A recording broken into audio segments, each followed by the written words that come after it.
Saludos hermanos, en breve daremos inicio al estudio bíblico de los jueves de la Iglesia Bautista Misionera El Camino. Aproveche estos minutos para compartir el enlace de esta transmisión con sus familiares y amistades para que nos acompañen y compartamos juntos la palabra de Dios. En breve iniciaremos.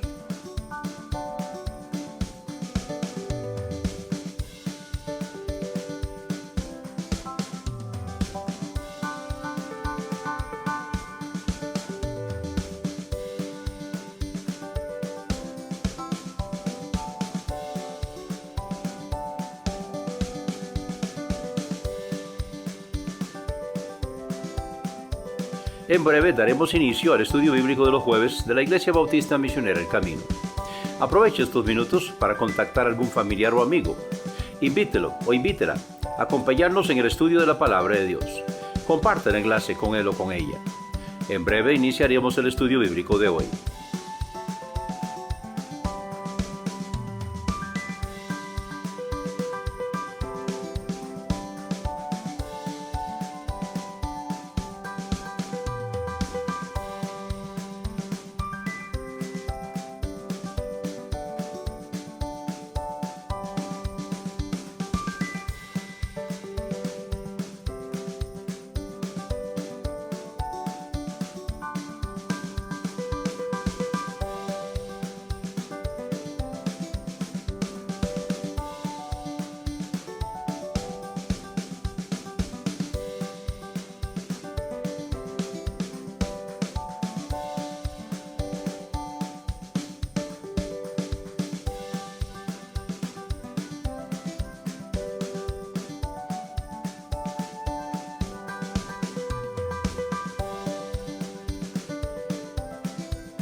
Saludos hermanos, en breve daremos inicio al estudio bíblico de los jueves de la Iglesia Bautista Misionera El Camino. Aproveche estos minutos para compartir el enlace de esta transmisión con sus familiares y amistades para que nos acompañen y compartamos juntos la palabra de Dios. Estaremos iniciando en breve.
Buenas noches.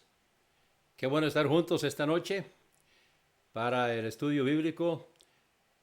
Vamos a estar estudiando juntos la palabra del Señor esta noche.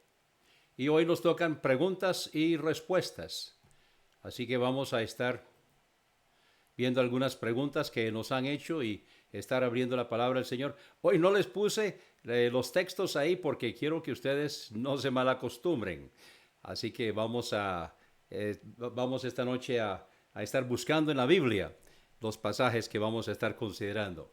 Primeramente vamos a comenzar con una palabra de oración. Antes de eso quiero dar gracias a Dios por la presencia de cada uno de ustedes esta noche en el estudio de la Iglesia Bautista Misionera El Camino. Qué bueno estar juntos estudiando la palabra del Señor a través de los medios, a través de Facebook.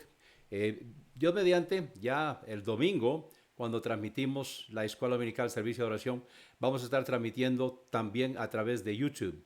Posiblemente algún otro también, todavía no sé, pero por lo menos estaremos transmitiendo a través de Facebook y también a través de YouTube para que otras personas puedan unirse. A algunas personas no les gusta el Facebook, pero sí se nos pueden unir a YouTube. Entonces vamos a tener las dos opciones, Dios mediante, en la transmisión del domingo. Si todavía hay tiempo para que invite a sus amigos y familiares para que vengan y nos acompañen en el estudio bíblico esta noche, para que estemos listos para estudiar juntos la palabra del Señor. Vamos a orar. Venimos delante de ti, Señor, esta noche con corazones agradecidos por tu amor y tu bondad. Gracias, Señor, por la oportunidad que nos brindas de alabarte, bendecirte. Y gracias, Señor, porque podemos abrir tu palabra y podemos escudriñar las Escrituras para ver qué es lo que tú tienes para nosotros. Te alabamos y te bendecimos en el nombre precioso de Jesús. Amén. Muy bien, vamos entonces a estar preparados para la palabra del Señor. Yo estoy usando el Nuevo Testamento de la Sociedad Bíblica Trinitaria, y si usted está viendo por internet, entonces también esto está donde lo puede bajar y puede verlo. Tenemos un par de preguntas que vamos a ver esta noche. La primera pregunta es de parte de Hazel Barrantes y dice: quisiera saber qué dice la Biblia. Una persona que se diga que es cristiana, ¿lo puede atormentar demonios? Una persona que es cristiana, ¿puede ser atormentada por demonios? Y la respuesta es: depende. Definitivamente no puede ser atormentada por demonios desde adentro. Vamos a ver en la siguiente pregunta y la respuesta a la siguiente pregunta más en cuanto a eso. Porque una persona que ha aceptado a Cristo como su único y suficiente Salvador personal tiene el Espíritu Santo morando en su ser. Y ahí no hay campo para nada más. Entonces no puede haber demonios en el espíritu de una persona. Pero sí puede atormentar a través de la mente los sentimientos. Tampoco se puede meter en la voluntad. La voluntad, Dios no permite que los demonios se puedan meter, pero sí pueden atormentar a través de los sentimientos y a través, o sea, las emociones, y también a través de los sentimientos y a través de la mente. Entonces, desde afuera y a través de la mente muchas veces tiene que ver con las personas con quienes andamos. Dime con quién andas y te diré quién eres. Entonces, una persona que necesita apartarse de las cosas que no son del agrado del Señor, entonces necesita apartarse de las personas que lo están induciendo a andar en las cosas que no debe andar. Entonces, ¿puede una persona ser atormentada por los demonios? Desde adentro no. Si una persona es cristiana, entonces definitivamente no. Pero si hay un historial en su vida, y me estaba contando Hazel que en el caso de esta persona que está preguntando, parece que estuvo jugando la Ouija, e inclusive estuvo hasta buscando a las personas para consultarles. Entonces, si hay un historial en su vida, definitivamente hay un portillo ahí que ha quedado abierto. Ahora, cuando aceptamos a Cristo como Salvador personal, entonces ya el demonio no tiene poderío sobre nosotros, no tiene potestad sobre nosotros, pero sí puede influenciar, y eso en la medida que nosotros lo permitimos. Si usted lo permite o si la persona lo permite, entonces definitivamente sí puede atormentar, sí puede molestar. Y eso, entonces, si una persona ha aceptado a Cristo como Salvador personal, sí puede ser atormentado por los demonios, pero desde afuera. O sea, no en su espíritu, pero sí a través de su mente y a veces a través de otras personas también. Vamos a ver más en cuanto a eso en la siguiente pregunta y la respuesta a la siguiente pregunta. Una tía de Johnny Yanicelli pregunta: Si una persona que ha hecho la oración de fe y se va al mundo, pierde la salvación, se pone a tomar y beber, a bailar y hasta se junta a vivir en fornicación, pierde la salvación y inclusive si llega a matar a una persona, pierde la salvación. Ahora, también pregunta, ¿y cómo es eso de que se dice en Apocalipsis que sus nombres serán borrados del libro de la vida? Bueno, muy bien, esa es la pregunta. Vamos a ver entonces la respuesta. En realidad son tres partes la respuesta. La primera parte que quiero contestar es, el hecho que haya hecho la oración de fe, como dicen, o sea, que haya hecho profesión de fe, no significa que sea salvo. Porque si está haciendo eso que dice la persona, o sea, si se va al mundo y se pone a tomar y beber y bailar y hasta se junta a vivir en fornicación, entonces la pregunta es, ¿realmente aceptó a Cristo como su único y suficiente Salvador personal? Yo conozco muchos casos de personas que hicieron profesión de fe, inclusive se bautizaron. Ya les he contado la experiencia de don Gene Reward, que no de él, sino de un compañero de él de colegio, de seminario, donde inclusive se fue de misionero. Estuvo de misionero ahí en la frontera entre México y Estados Unidos. Y no sé qué sucedió, pero después que habían pasado varios años, había pasado su seminario, habían sido ordenado al ministerio, ya había sido pastor, ahora era misionero, y se dio cuenta que no era salvo. Se dio cuenta que no había aceptado a Jesucristo como su único y suficiente Salvador personal. Entonces, ¿qué pasó? Bueno, él aceptó a Cristo. O sea, realmente aceptó al Señor de corazón. Y por supuesto que, bueno, su bautismo no era válido, mucho menos su ordenación. Entonces él tuvo que ser bautizado escrituralmente porque el primer requisito para una persona que se va a bautizar es ser salvo. Entonces tiene que ser un candidato idóneo. Un candidato idóneo es una persona que es salva, que ha aceptado a Cristo como Salvador personal. O sea, si usted o una persona que usted conoce se bautizó, pero luego se dio cuenta que no era salva, su bautismo no vale nada.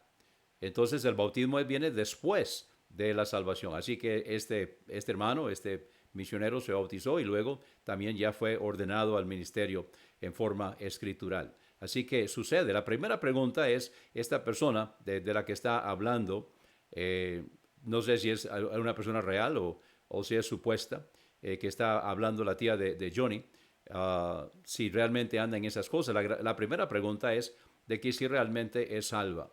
Sin embargo, si un creyente se aparta, deja de asistir a la iglesia, se aparta de los creyentes, no está leyendo la Biblia, no está orando, comienza a andar con personas del mundo, se va al mundo.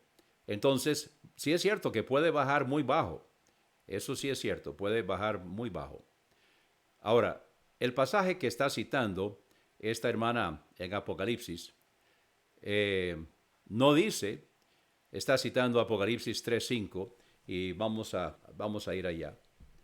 Apocalipsis 3:5. Pero no dice que sus nombres podrían ser o serán quitados del libro de la vida. Cuando una persona dice lo que la Biblia no dice, entonces, bueno, está tergiversando las escrituras. Está haciendo que la Biblia diga lo que no dice. Y eso es muy peligroso. Sin embargo, ocurre continuamente. La gente dice, bueno, es que la Biblia dice. Y muchas veces no es cierto, la Biblia no dice eso. Me ha tocado parar a las personas en media oración para decirles, no, disculpe, la Biblia no dice eso. ¿Dónde está eso? Entonces la pregunta es, que dice que sus nombres serían borrados del libro de la vida. Bueno, vamos a leer, vamos a ver qué es lo que dice Apocalipsis 3:5. Dice, el que venza será vestido de blancas vestiduras y no borraré su nombre del libro de la vida y confesaré su nombre delante de mi Padre y delante de sus ángeles. Bueno, primeramente vamos a hacer un pequeño análisis de este pasaje. La expresión el que venciere en el griego es un participio y no es condicional. Más bien se puede traducir quien está venciendo. No es condicional. Se da por un hecho que la condición ya fue cumplida. Entonces no es condicional. Lo que se puede traducir, lo que se puede ver es quien está vendiendo o venciendo. Quien está venciendo será vestido de vestiduras blancas. Y no borraré su nombre del libro de la vida. Y confesaré su nombre delante de mi Padre y delante de sus ángeles. Entonces, es algo positivo, no es negativo. Lo que está diciendo es de que las condiciones ya fueron cumplidas. En este caso, está dirigiéndose a la iglesia de Sardis. Y vemos aquí entonces que no es que está diciendo que puede quitar el libro, que puede quitar su nombre del libro de la vida, sino que es una afirmación. Quien está venciendo será vestido de blancas vestiduras, y no borraré su nombre del libro de la vida, y confesaré su nombre delante de mi Padre y delante de sus ángeles.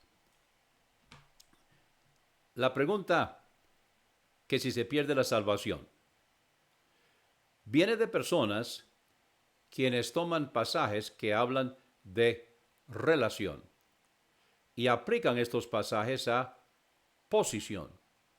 Ahora quiero explicar 3 fases de la salvación. La fase número 1 de la salvación, que es instantánea, es el nuevo nacimiento. Es el nacimiento del Espíritu. Es el nacimiento de arriba. Vamos a Juan. Vamos a Juan capítulo 3. La conversación de Jesús con Nicodemo. Versículo 3. Juan 3:3. Respondió Jesús y le dijo: de cierto te digo, que el que no naciere de nuevo no puede ver el reino de Dios. Ahora Nicodemo entendió que era un segundo nacimiento físico y le dijo: ¿cómo puede un hombre nacer siendo viejo? ¿Puede entrar por segunda vez en el vientre de su madre y nacer? Ahora hay mucha confusión. ¿Qué significa el versículo 5? Algunos dicen que está hablando del bautismo, pero recordemos el malentendido que tuvo Nicodemo y que Jesús le está aclarando su malentendido. Y le está diciendo: de cierto te digo, que el que no naciere de agua y del Espíritu no puede entrar en el reino de Dios. Está hablando de 2 nacimientos. Nicodemo creyó que era un segundo nacimiento de agua, un segundo nacimiento de mamá, un segundo nacimiento físico. Y Jesús le está aclarando: no, hace falta el nacimiento de agua, es el nacimiento de mamá, el nacimiento físico, pero también para que pueda entrar en el reino de Dios, tiene que haber un segundo nacimiento, el nacimiento del Espíritu. ¿Por qué? Bueno, porque cuando nosotros venimos a este mundo, nuestro espíritu está muerto en delitos y pecados. Eso ocurrió cuando Adán pecó. Y él lo transmite, eso se transmite de padre a hijo. Nosotros no somos pecadores porque pecamos, sino que pecamos porque somos pecadores. Y por eso, desde que Adán pecó, él murió espiritualmente, y cuando nosotros nacemos, el espíritu está muerto. Eso lo traemos de papá. Y cuando aceptamos a Cristo como Salvador personal, entonces el Espíritu de Dios viene a nuestro espíritu y le da vida y establece morada. Eso se llama el nuevo nacimiento, el nacimiento de arriba. Ahora, eso es posición. En Romanos capítulo 9 dice que el Espíritu da testimonio con nuestro espíritu de que somos hijos de Dios. Entonces, eso es posición. Yo soy hijo de Dios. Yo soy santo. Yo soy hijo de Dios. Yo soy santo. Ahora, eso es para toda la eternidad. Yo soy hijo de Dios. Yo soy santo. Yo soy salvo. Eso es posición. Eso no cambia. Dios no desecha a sus hijos. Ahora, otra fase de la salvación es la futura, que tiene que ver con la salvación del cuerpo. Y la salvación del cuerpo es futura. Eso ocurre en la resurrección. Cuando nosotros aceptamos a Cristo como Salvador personal, entonces recibimos el sello del Espíritu que nos identifica y las arras del Espíritu que garantiza que nosotros vamos a recibir un nuevo cuerpo en la resurrección. Ya el precio fue pagado, pero todavía no lo vamos a recibir. Lo recibiremos en la resurrección. Ahora, la otra fase de la salvación es la salvación progresiva. La salvación del espíritu es instantánea, la salvación del cuerpo es futura Y la salvación del alma es progresiva. Alma es mente, sentimientos y voluntad. Y eso es relación. Entonces las personas quienes dicen que la salvación se pierde, cogen pasajes que hablan de la salvación de esta vida, que hablan de la salvación del alma, y sí se usa la palabra salvación muchas veces, pero está hablando de relación, no está hablando de salvación del espíritu, está hablando de relación. Y la relación sí, la relación va y viene. La relación puede irse y puede venir, de hecho. Entonces hay confusión en cuanto a esto. También toman muchas veces las personas que enseñan que la salvación se pierde. Entonces cogen pasajes del Antiguo Testamento donde dicen que Dios quitó el espíritu de esa persona. Ahora recordemos que en el Antiguo Testamento las personas eran salvas en esperanza. De hecho, cuando morían no iban al cielo.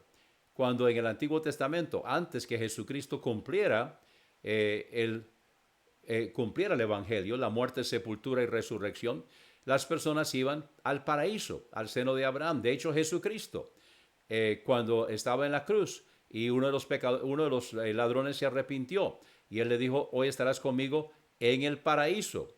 Jesús descendió al paraíso. Ahora, cuando él resucitó, entonces él llevó consigo la cautividad. Y ahora ya los salvos no están en el paraíso porque Jesucristo ya pagó el precio. Ya, entonces, una vez que aceptamos a Cristo, Pablo dijo que cuando partimos de esta vida vamos a estar con el Señor. Así que eso es instantáneo. Nuestro espíritu y nuestra alma parte a estar con el Señor. Eso es ahora. En el Antiguo Testamento, el espíritu no estaba en la persona, sino que estaba con la persona. Y vemos casos, uno de los casos es el rey Saúl, que Dios le quitó el espíritu. Entonces citan estos pasajes y dicen, bueno, si Dios le quitó el espíritu al rey Saúl, entonces también puede quitar el espíritu hoy. No, no, no, no. ¿Por qué no? Porque en el Antiguo Testamento el espíritu no estaba en la persona. No podía estar en la persona, porque Jesucristo no había pagado todavía el precio de redención. No se había cumplido todavía el Evangelio, la muerte, sepultura y resurrección. Pero una vez que se cumplió, entonces recuerdan cuando Él resucitó y se presentó delante de sus discípulos el día de su resurrección. Entonces Él sopló y les dijo, recibid el Espíritu. A partir de ese momento ya el Espíritu está en el creyente. Pero en el Antiguo Testamento no. Entonces no pueden citar pasajes del Antiguo Testamento que dice que Dios le quitó su Santo Espíritu a la persona y pasarlo y aplicarlo a hoy. No puede ser, no es así, no son las mismas circunstancias. Ok, entonces eso no puede suceder. ¿Qué podemos nosotros hacer? ¿Cómo podemos estar seguros de que la salvación no se pierde? Vamos a buscar un par de pasajes, hay muchísimos, pero vamos a concentrarnos en dos. El primero que vamos a ver es en Juan capítulo 10. Vamos a Juan capítulo 10, donde Jesús está hablando de sus ovejas.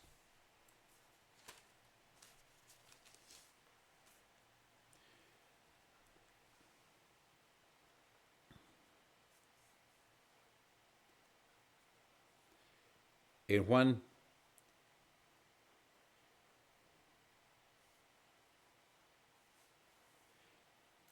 capítulo 10, versículo 10,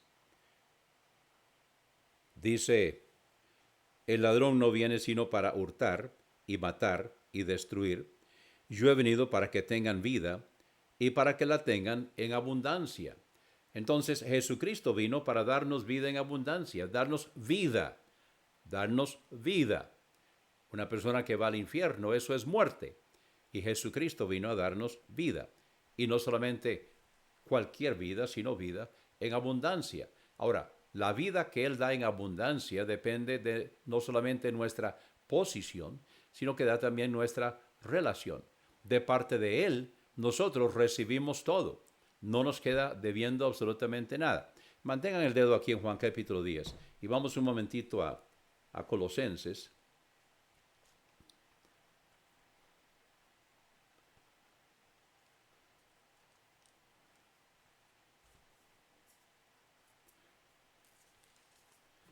Colosenses capítulo 1, hablando de Jesucristo, comenzando con el versículo 15, quien es la imagen del Dios invisible, el primogénito de toda criatura, porque por él fueron creadas todas las cosas que están en los cielos y que están en la tierra, visibles e invisibles, sean tronos, sean señoríos, sean principados, sean potestades, todo fue creado por medio de él y para él. Y él es antes de todas las cosas y por él todas las cosas subsisten, y él es la cabeza del cuerpo de la iglesia, el que es el principio, el primogénito de los muertos, para que en todo tenga la primacía o la preeminencia.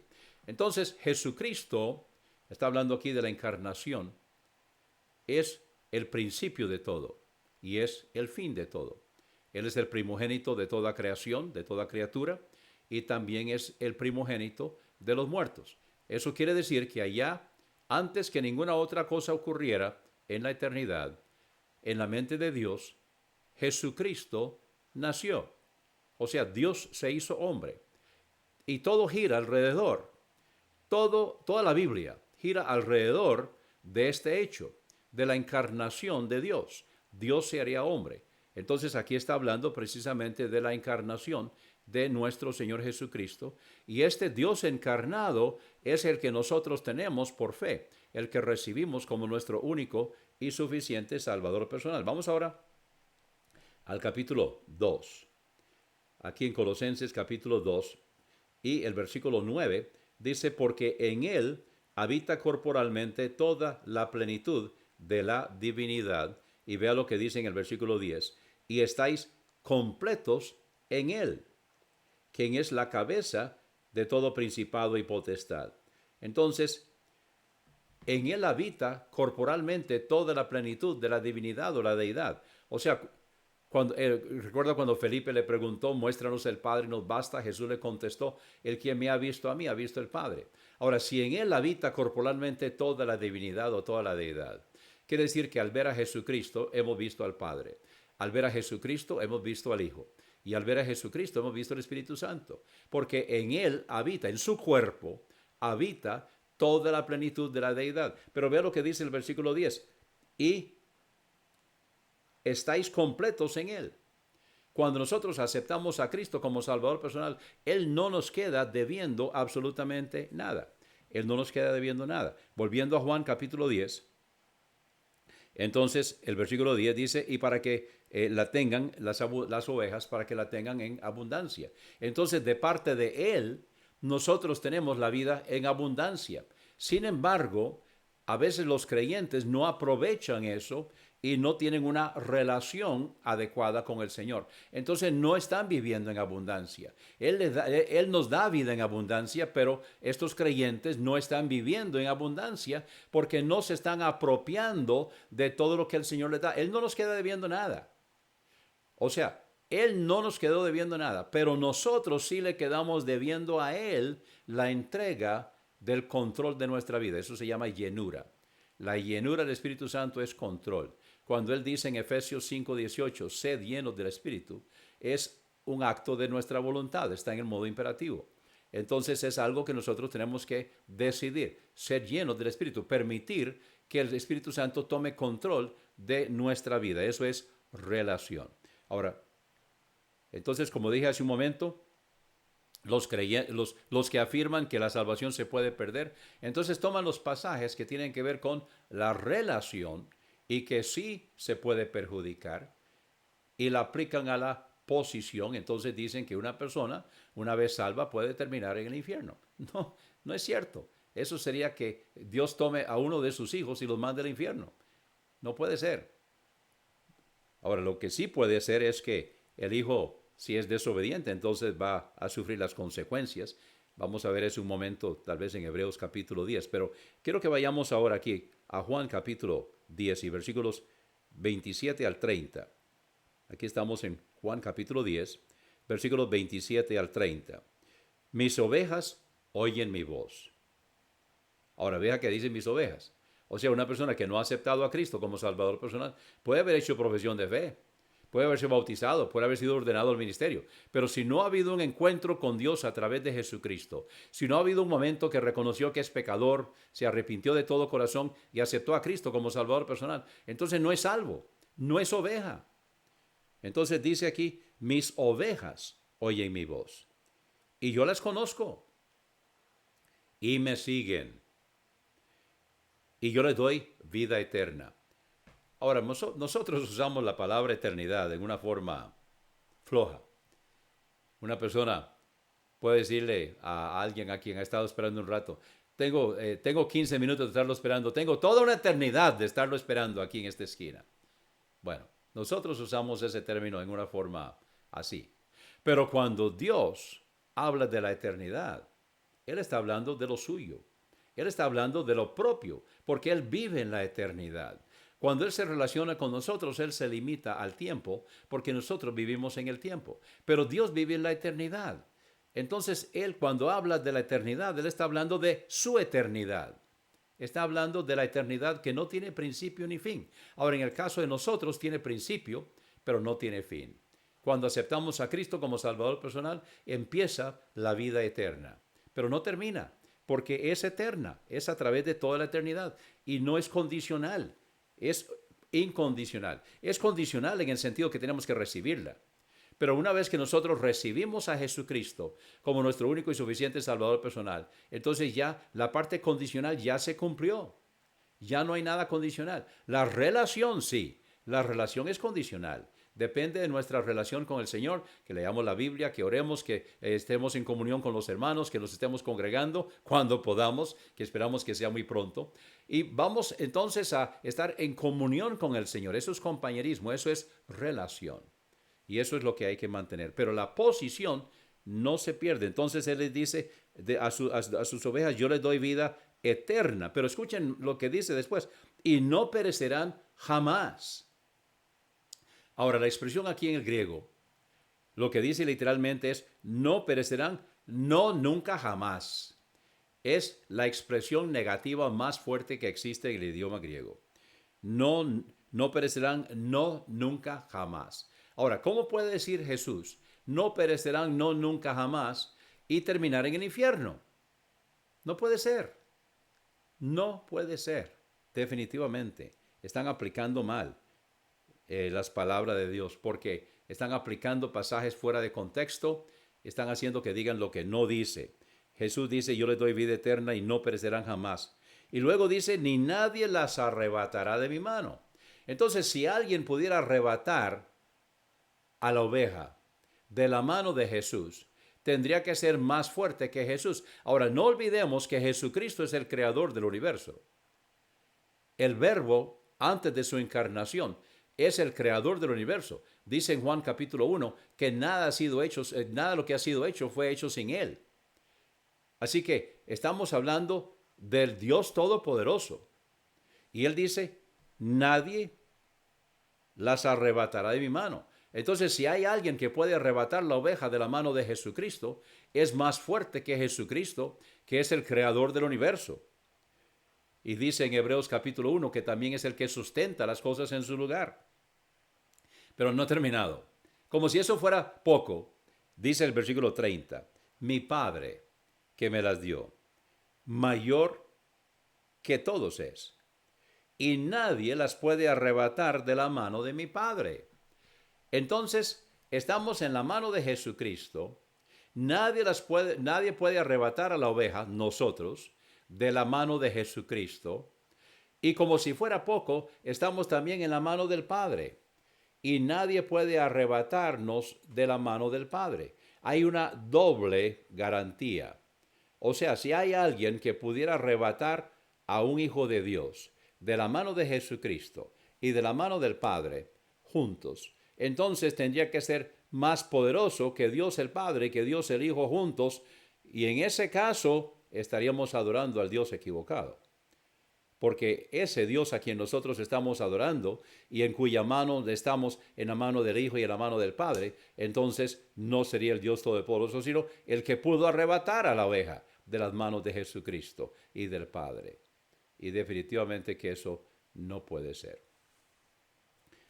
Quiero que vayamos a Primera de Juan. Como dije, hay muchos pasajes para probar, pero tal vez uno de los mejores pasajes, si usted está hablando con alguien y tiene dudas en cuanto a esto, no tiene que darle toda la explicación que yo le estoy dando, sino que lo lleva aquí a Primera de Juan capítulo 5. Recuerde que la primera epístola de Juan fue escrita, él dice, a mis hijitos, capítulo 2, hijitos míos.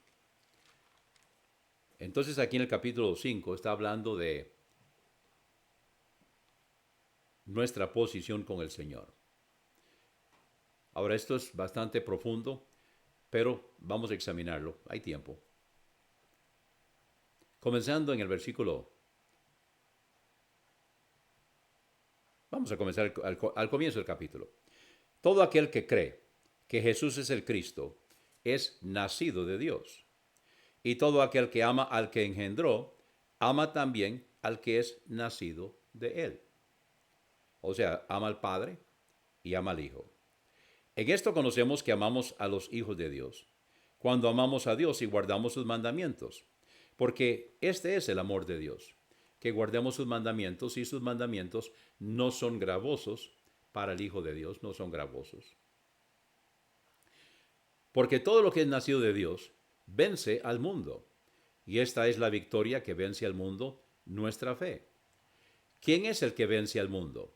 Sino el que cree que Jesús es el Hijo de Dios. Entonces, ¿cree usted que Jesús es el Hijo de Dios?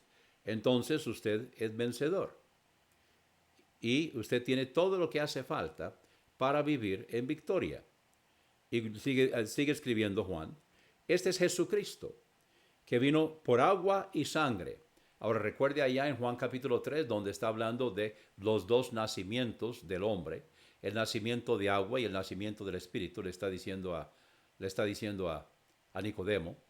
Nosotros nacemos de agua y del Espíritu. O sea, nacemos de agua, de mamá, nacemos del Espíritu, de Dios, cuando aceptamos a Cristo como Salvador personal. Jesucristo no nació de José, sino que él, en cuanto a su humanidad se refiere, nació de María. En cuanto a su divinidad se refiere, Dios hizo que María, siendo virgen, concibiera. Entonces él es hijo de Dios. Dice entonces el versículo 6, este es Jesucristo que vino por agua y sangre. No por agua solamente, sino por agua y sangre. Y la sangre de la que está hablando es la sangre de su Padre. Entonces está hablando del nacimiento de nuestro Señor Jesucristo. Jesucristo vino por agua, o sea, de mamá, de María, y sangre de papá, de Dios, de su Padre. No por agua solamente, sino por agua y sangre. Y el Espíritu es el que da testimonio, porque el Espíritu es la verdad. Entonces ahí están los tres. Ahí está el Padre engendrando, ahí está el Hijo de María, el Dios hecho carne, y ahí está el Espíritu Santo dando testimonio. Porque tres son los que dan testimonio en el cielo: el Padre, el Verbo y el Espíritu Santo. Y estos tres son uno. Y tres son los que dan testimonio en la tierra: el Espíritu y el agua y la sangre. Y estos tres concuerdan en uno. Está hablando de Jesucristo. Si recibimos el testimonio de los hombres, el testimonio de Dios es mayor, porque este es el testimonio de Dios que ha testificado acerca de su Hijo. Ahora pongan atención aquí, donde usted no tiene que compartir todo esto con la otra persona. Quiero que comiencen en el versículo 10. El que cree en el Hijo tiene el testimonio en sí mismo. Y si vuelve a leer, entonces dice que el Espíritu Santo es el que está dando testimonio. Entonces el que cree en el Hijo de Dios tiene el testimonio en sí mismo. Recuerde que el Espíritu de Dios da testimonio con nuestro espíritu de que somos hijos de Dios. El que no cree a Dios lo ha hecho mentiroso, porque no ha creído en el testimonio que Dios ha testificado acerca de su Hijo en la persona del Espíritu Santo. Eso lo añadí yo. Versículo 11. Y esto es lo que muchas personas cuando aconsejan y están enseñando y están discipulando, le dicen a las personas que se aprendan de memoria. Versículo 11. Y este es el testimonio, que Dios nos ha dado vida eterna, y esta vida está en su Hijo. El que tiene al Hijo, tiene la vida. El que no tiene al Hijo de Dios no tiene la vida. Así de simple. Entonces, ¿se puede perder la salvación? No. ¿Por qué no? Porque la condición ya fue cumplida. Jesucristo pagó el precio y la condición es que yo creyera. Entonces, cuando ya yo creí, la condición se cumplió. No hay más condición. Ya la condición se cumplió. Cuando Jesucristo pagó el precio y yo lo creí. Yo lo recibí como mi único y suficiente Salvador personal. Entonces ahora yo soy salvo. Y yo soy santo, posicionalmente yo soy santo. Estoy en el proceso de ser santificado. Eso es relación. Pero yo soy santo, eso es posición. Yo soy hijo de Dios. Entonces, termina diciendo aquí Juan, estas cosas os he escrito a vosotros que creéis en el nombre del Hijo de Dios, para que sepáis que tenéis vida eterna y para que creáis en el nombre del Hijo de Dios. Antes de terminar esta noche, quiero que vayamos a Hebreos, capítulo 12, para hablar de la relación. ¿Qué ocurre cuando un hijo desobedece? ¿Qué ocurre cuando un hijo se porta mal? Bueno, aquí está en Hebreos capítulo 12. En Hebreos capítulo 12, comenzando con el versículo 6. Vamos a comenzar un poquito más atrás. Comenzando con el versículo 3. Considerad pues aquel que sufrió tal contradicción de pecadores contra sí mismo, para que no os fatiguéis desmayando en vuestros ánimos. Aquí está hablando de relación. Aún no habéis resistido hasta la sangre, combatiendo contra el pecado, y ya os habéis olvidado de la exhortación que se os dirige como a hijos. Ahora, recuerda esa palabra, hijos. Diciendo, hijo mío, no menosprecies el castigo del Señor, ni desmayes cuando eres reprendido por él. Porque el Señor al que ama castiga y azota a todo aquel que recibe por hijo. Si Dios no castigara, entonces lo que está diciendo es no lo ama. Así de simple. Recuerdo cuando mis hijos estaban de edad disciplinable y yo castigaba a alguno. Entonces alguien se atrevió a decir, ay papi, es que usted no me quiere, usted no me ama. Y mi respuesta siempre fue, lo quiero demasiado para dejar que se pierda. Fla. Lo amo. Y porque lo amo, lo castigo. Dice la Biblia, el que deja a su hijo sin disciplina, no lo ama. Dice el Señor al que ama castiga y azota a todo aquel que recibe por hijo. Ahora, si soportáis el castigo, Dios os trata como a hijos. Entonces, esa es relación. Si soportamos, si aprendemos la lección que Dios nos está tratando de enseñar, y cuando hay castigo es porque no la estamos aprendiendo y necesita llamarnos la atención, entonces Él nos trata como a hijos. No quiere decir que dejamos de ser hijos, sino que nos trata, eso es relación, nos trata como a hijos. Porque ¿qué hijo es aquel a quien el Padre no castiga? Mas si estáis sin castigo, del cual todos han sido hechos participantes, oiga, esto es muy fuerte, dice entonces sois bastardos y no hijos. Y quiero explicar. Cuando un padre de familia tiene hijos por fuera, tiene un hijo por fuera, tal vez la esposa sabe, tal vez no importa. A ese hijo que tiene por fuera, no le puede dar la herencia. No es hijo legítimo. En cambio, el de casa, su hijo legítimo, lo trae, mire. ¿Por qué? Porque lo está preparando para recibir la herencia. Entonces, al que ama, disciplina y lo trata como a hijo, porque lo está preparando para recibir la herencia que le tiene. El que es por fuera, el bastardo, el hijo ilegítimo, ese no le puede dar la herencia. Entonces lo chinea, lo cuida, le permite que se porte mal. Ahí anda. ¿Lo ama o no? No sé. Lo que sé es que no lo puede tratar igual que al hijo de la casa. que al hijo legítimo, a quien está preparando para recibir la herencia. Versículo 9. Por otra parte, tuvimos a nuestros padres según la carne, que nos castigaban y los respetábamos. ¿Por qué no obedeceremos mucho mejor al Padre de los Espíritus y viviremos? Y aquellos, está hablando de la disciplina de los padres, a la verdad por pocos días nos castigaban como a ellos les parecía, no siempre fueron justos. ¿Por qué? Porque no son perfectos. Mas o sea, Dios con sus hijos, para lo que nos es provechoso, a fin de que participemos de su santidad. Él está formando a Jesucristo en nosotros.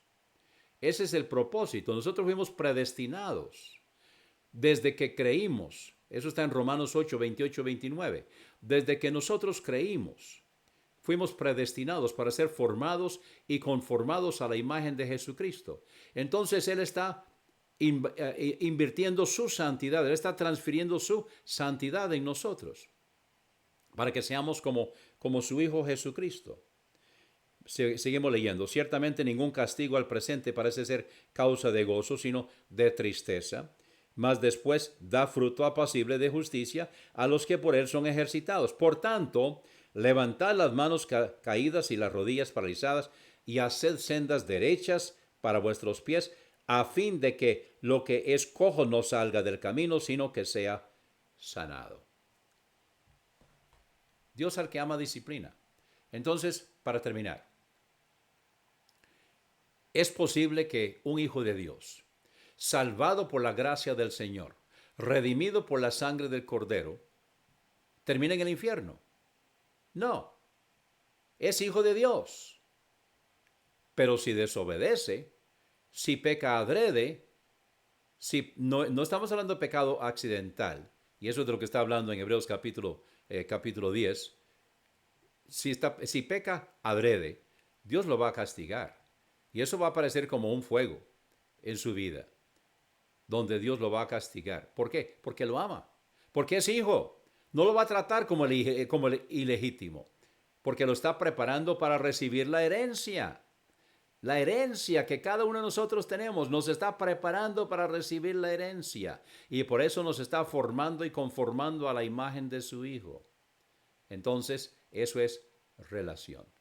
¿Ha aceptado usted a Cristo como Salvador personal? Es hijo de Dios. Somos hermanos en Cristo. Si no ha habido un momento en su vida que usted reconoció que es pecador, pecadora, se arrepintió de todo corazón de sus pecados y aceptó a Jesucristo como Salvador personal, entonces la invito para que usted tome esa decisión con el Señor. Ahí donde está, puede tomar la decisión, reconozca que es pecador y diga: Señor, yo soy pecador, pecadora, me arrepiento, te recibo, creo que Jesucristo pagó el precio, gracias por la salvación. Así más o menos. Dígale al Señor y usted será salvo. Somos hermanos en Cristo. Y si usted toma esta decisión, dígamelo. Póngame un mensaje. Quiero saberlo. Quiero gozarme con usted. Quiero mandarle materiales como nuevo hermano en Cristo, como nuevo hijo de Dios. Sus preguntas, bienvenidas. Nos vemos Dios mediante el próximo domingo a las 2:30 de la tarde. El domingo a las 2:30 de la tarde tenemos la escuela dominical y luego seguiremos con la predicación de la palabra del Señor. Así que, Dios mediante, nos vemos el domingo. Vamos a tener una palabra de oración para despedir. Señor, gracias porque nos has permitido esta noche abrir tu palabra. Nos has permitido, Señor, buscar tu respuesta. No lo que los hombres dicen, sino lo que tú dices en tu palabra. Señor, ayúdanos a entenderlo y aplicarlo, porque en 1 de Juan 2, 20, 27 dice que tenemos la unción del Espíritu, que nos ilumina, que nos abre el entendimiento. Abre el entendimiento, Señor, de cada persona que está viendo, que está escuchando, que pueda entender y aplicar a su vida y ayudar a otras personas quienes están en el error. Y si hay una persona que está escuchando que no ha aceptado a Cristo como Salvador, que sea este el día que tome esa decisión. En el nombre de Cristo. Amén. Buenas noches.